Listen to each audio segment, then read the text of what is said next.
کس نے کہہ دیا کہ تم کسی کے لیے ضروری نہیں ہو؟ کوئی تم سے محبت نہیں کرتا۔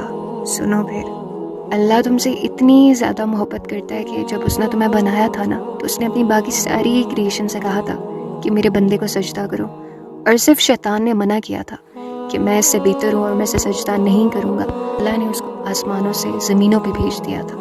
وہ تم سے اتنی محبت کرتا ہے کہ تم بائی چانس مسلمان پیدا نہیں ہوئے، اس نے چوز کیا تھا کہ تم مسلمان پیدا ہوگے۔ وہ تم سے اتنی محبت کرتا ہے کہ ہر روز 5 وقت تمہیں یاد کرتا ہے، تمہیں بلاتا ہے، کہتا ہے آ جاؤ نماز کی طرف، آ جاؤ کامیابی کی طرف، پر تم نہیں جاتے۔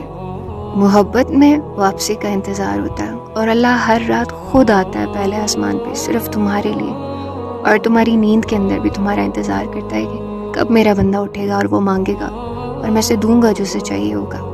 تم تھک جاتے ہو لوگوں کو مناتے راضی کرتے کرتے، پر وہ نہیں ہوتے، اور تم اللہ کے آگے صرف ایک بار آنسو بہاتے ہو اور اس سے توبہ کرتے ہو، اور وہ تمہارے سارے گناہ معاف کر دیتا ہے، تمہاری ساری غلطیاں بھلا دیتا ہے۔ اور اس سے کئی زیادہ نعمتیں دینے کے بعد جب اللہ قرآن کے اندر یہ آیت کہتا ہے نا کہ اے میرے بندے، کس چیز نے تجھے مجھ سے دور کر دیا تھا، کدھر جا رہے ہو، اس کے بعد ہمارے پاس صرف خاموشی ہوتی ہے اور کچھ نہیں ہوتا۔